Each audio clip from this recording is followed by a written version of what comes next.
I'm going to start this review with a simple question. Have you ever purchased a game for full price, bring it home, or download it, whichever, start it up, and realized it was a massive disaster, reeking of disappointment and lost potential? I've been there. Many times, in fact. And this week's review, Dangerous Driving, is sadly one of those games. I would even go so far as calling it a disaster piece of crap. The thing is, Dangerous Driving has potential. It was allegedly developed by a few guys who broke off from Criterion, the guys behind the fantastic Burnout games. Dangerous Driving is supposed to be a spiritual sequel of Burnout, and at first glance, it ticks all the checkboxes. Incredible speeds, satisfying takedowns, and earning boost by driving, well, dangerously. Even the HUD looks like it was taken directly from the Burnout games. Hell, even the loading screens scream Burnout Revenge. So that hyped me up quite a bit. When starting up the game, you get a simple menu. Single player, multiplayer, options, and leaderboards. Being that I'm antisocial as can be, I dove right into the single player experience, which is simply a 69 event fair that crosses 6 vehicle classes. Haha guys, 69, because making one new event was probably too much effort, and let's face it, we're all immature. 69. So if you choose an event, you get 4 different options of vehicles. Regular, tuned, advanced, and prototype. Unless you've done a few events, you probably only get access to the regular vehicle. You can press square to change paint jobs, and here's complaint number 1 of many.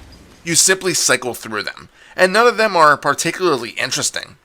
Sure, there's a few decal options, but in this day and age, you'd expect a bit more customization, not to mention not having to cycle one way to get back to a paint job you accidentally clicked past. Oh well. Minor complaint, onto the racing. This feels off. Way off. But before I get onto the myriad of complaints I have with this game, there are 2 things I must start with. Numero uno, there's no music. Seriously, no music. Well, other than the menu music that when you start the game, but otherwise, nothing. Sure, you can link a premium Spotify account if you have one, which I don't.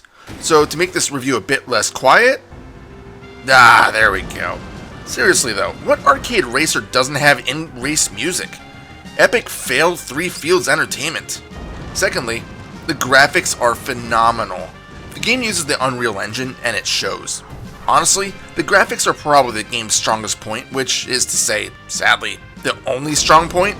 If the visuals were crap, I probably wouldn't have gotten nearly as far as I had before getting so angry that I quit. The game takes place in what seems like 3 or 4 separate areas. A colorful wooded area, a dusty brown plateau zone, a neat snowy peak, and an island getaway. Although the game's races normally stay within one area, some do allow you to traverse between them, linked up by tunnels. It's a cool idea, and they connect seamlessly during each race when you do encounter them.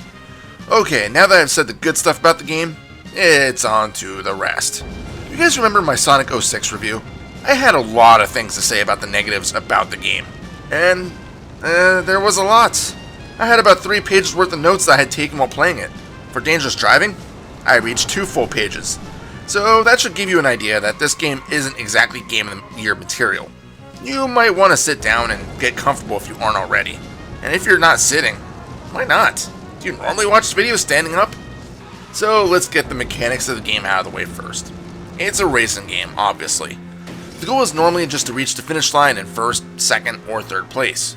There are normally 5 other racers also shooting for that distinction of being the winner. The thing is that you can be as aggressive as you want. If you can manage to make an opposing racer crash, you gain an increased max limit on your boost gauge, as well as fully replenishing it, up to 4 times your starting meter. Crash yourself, and you lose a segment. If you've played any of the Burnout games, you'll know how this game works. It's not as fun as in Burnout, but performing these takedowns is still a blast. There's nothing like smacking into a racer as he's trying to pass you, to watch him smash into either a guardrail or opposing traffic, watching his car wreck go tumbling around. Because of this, Road Rage is still my favorite event type, as the goal is to wreck as many opponents as possible within 3 minutes, or until you total your car, whichever comes first. And why do I say that the takedowns are fun but not as good as in Burnout? Well, they seem to lack oomph. The sound that plays sounds a bit scaled back.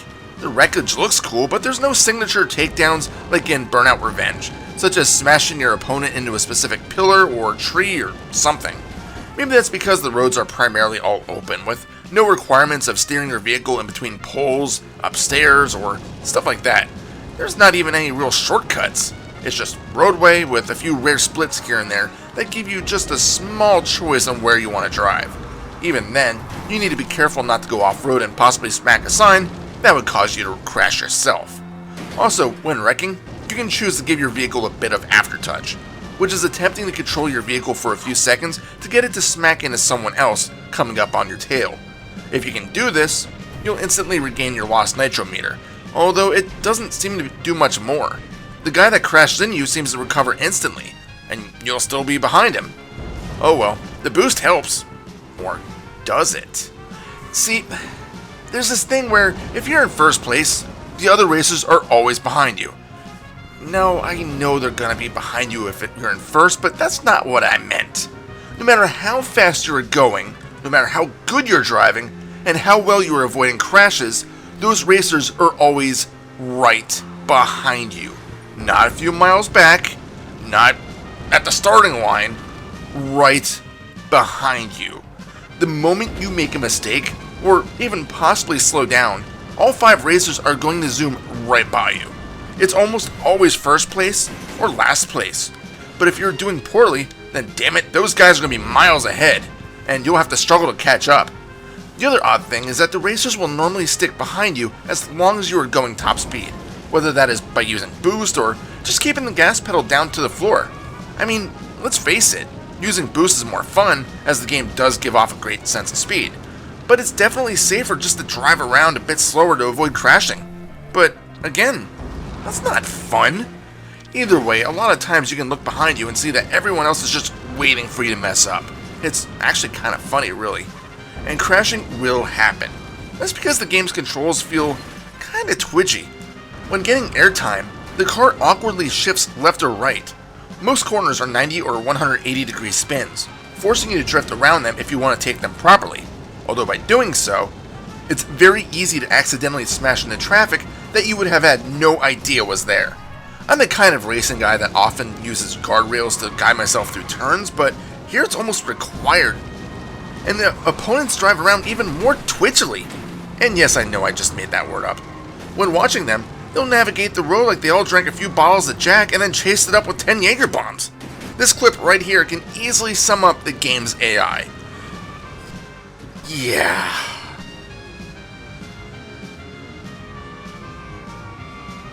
Fortunately, it only takes a minor nudge to get them to crash, but if they have substantial distance on you, you'll have to be perfect in order to catch up. I should probably talk about what events are available. You have standard races and road rages, which I've already mentioned. There is a face-off mode, which is a one-on-one race against a vehicle that you haven't unlocked yet. Winning this race wins you that vehicle. These are often very long point-to-point races, and one of the few times that I've actually gained a substantial lead on my opponent. You get pursuit races, which allow you to play as law enforcement and attempt to smack your opponents a few times before finally getting them to crash. These feel kind of odd, as each time you hit an enemy, they get bumped ahead, meaning that it doesn't matter how hard you hit them, just how many times you hit them. Honestly, this wasn't as satisfying of a mode as I expected. There's also something called Heat Wave, which I'm on the fence about. You can't take out your opponents at all, but you can still crash. The whole purpose of this is that you have to hold down the X button to completely deplete your nitro in one go, causing a heat wave multiplier. If you are racing in a tuned vehicle, the higher the multiplier, the faster you will go, with the car gaining 2 max MPH per heat wave. If you are driving anything else, the multiplier is just for bragging rights. It's a cool idea, but here's the thing. There's one point that I noticed I had to complete the heat wave to unlock a face-off, in which that face-off unlocked the tuned vehicle. So, you had to complete a mode without the special vehicle that was developed for it to unlock a race to be able to drive that special vehicle for a race that you already completed. Things that make you go, While you are driving, you'll notice that there's traffic on the road. That's to be expected, as you need stuff to dodge so you don't crash on your own and feel like a moron. I don't have a problem with traffic. However, some of the oncoming traffic will drive in the wrong lane. It's enough to throw you off and do a frantic swerve in order to miss them and probably crash into something else. In addition, every single driver in the oncoming lane will flash their lights at you repeatedly as soon as they appear on the screen. They could be a mile off in the distance, but damn it, those lights are gonna start blinking. And without fail, every single driver does it. I appreciate their concern, but I feel like having everyone do it is a little extreme, even if I never verged into their lane.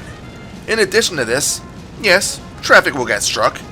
Just like the heatwave event, I am unsure on whether I like the fact that the destroyed traffic stays on the road. Yeah, it's pretty cool, and your opponents may strike them as well. However, if you aren't expecting it, it's easy for yourself to hit it as well, especially going around one of the many hairpin turns. In addition, you cannot strike the traffic at all. Unlike Burnout Revenge, you can't hit traffic from behind, which, okay, I get it. It's kinda gimmicky, but it was fun. But even minor side swipes going at minimal speeds will cause you to wreck as if you were going at terminal velocity. And the majority of the traffic feels like it's around corners, making avoiding it a lot tougher than it has any right to be.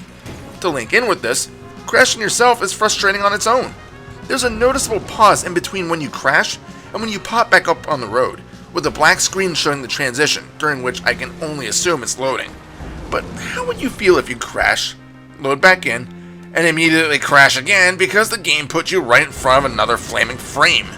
There are no invincibility frames here, so yeah, getting thrown off the road to respawn and immediately crash again made me want to throw my controller a few times. But I didn't, because PS4 controllers are not cheap. Although the goal is to get a gold medal, some races, such as the Road Rash events, also have platinum medals. But I have to question why that is. If only some events allow you to get them, it seems kinda pointless. Oh well. I must say, too many of the events feel way too gimmicky. Yes, Burnout Revenge had stuff like Road Rage, Traffic Attack, and Crash events, but even so, most of the races were still standard races. Here, it feels kind of rare to have a normal, everyday race. Most of the events are just too gimmicky for their own good. Heatwave is just a race with your thumb jammed down on the X button. Pursuit is just Road Rage with annoying repeat hit mechanics. Elimination is just a frustrating affair to stay in front of the pack and hope to God you don't crash in the final parts of a lap. Face-off events are way too long. Survival? Oh, I forgot to mention survival. You don't go up against any opposing racers. You just see how long you can race from checkpoint to checkpoint without crashing. If you crash, the run's over. This is when I learned that boosting is actually more hazardous than first appeared, as driving normally will still gets you to the checkpoint with a few seconds remaining. And it allows you to go around corners and minimize the threat of hitting traffic. I would have preferred more standard races over this stuff. There are some major performance issues that I encountered. I already shared the opponent deciding to take a random, spontaneous close-up look with the guardrail. But in addition to that, and for some reason lengthy loading times in between menus, I did find other stuff. In tunnels, you can see light at the end, even though an oncoming turn should negate that light. I've driven inside guardrails multiple times. I've driven into opponents' rear bumpers, and instead of them going forward or sideways, I was the one to crash. And worst of all, there was this segment in which I thought the game was going to flat out crash, as it froze for a few seconds. I've had other frame rate drops in tunnels too, so it wasn't just limited to that. This was just the worst instance. It just makes me wonder, did all the budget go into the graphics? I get that a small team worked on the games, and kudos to them, but this game just screams low budget, low polish. I mean, come on, no music in races? Flat out unfair AI? Only 2 camera views, being the outside the car view and first person view? The fact that boosting sounds like you're sitting next to a bonfire, and every vehicle sounds like a vacuum cleaner when at max speed? I also had some stupid fun just switching between the different cop vehicles, due to the pitch of the siren seemingly staying the same between the swap.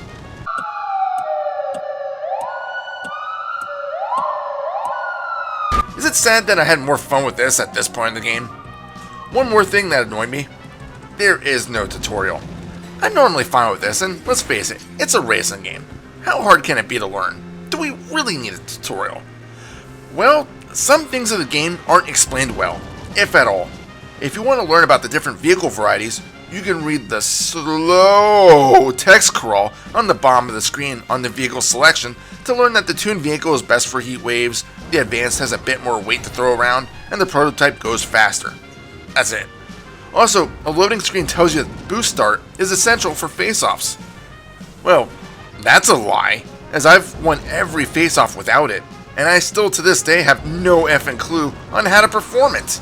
I've tried pressing R2 and X at multiple points during the initial race countdown, and I never noticed the difference. So either that was something that was never implemented in the game, or it's some sort of secret not meant to be found out. Even with all of these pain points, the game can still throw out a bit of fun. However, the more I played it, the more frustrated I got. I had intended to fully complete the game, but once I got to the supercars, the game just got boring to me. It's just the same races with slightly faster cars, and there were only so many times I could get screwed over by a bad turn into traffic to put me in last place before the finish line, before I said, I'm done. But there is a multiplayer mode, and I do enjoy playing racing games online from time to time, as I think I'm fairly decent at them.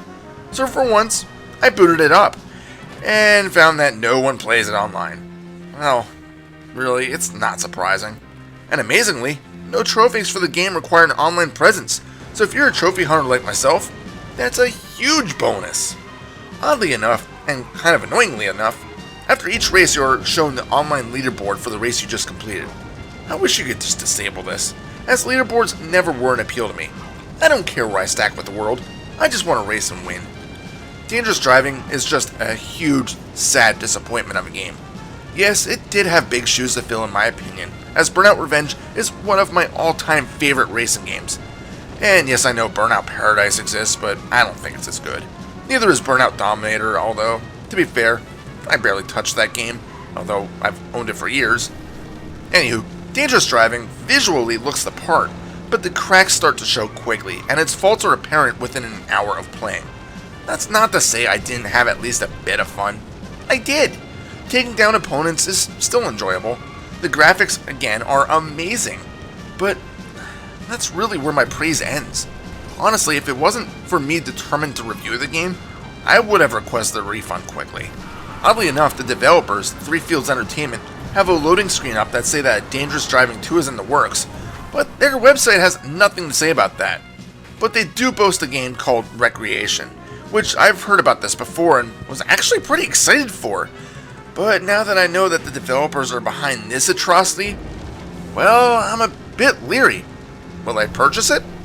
Probably, but I'll be very skeptical of its quality. As for Dangerous Driving, if you're a fan of the Burnout series, maybe give this one a shot if you can find it for $5 or less. It's not worth the $30 I unfortunately paid for it. Final score?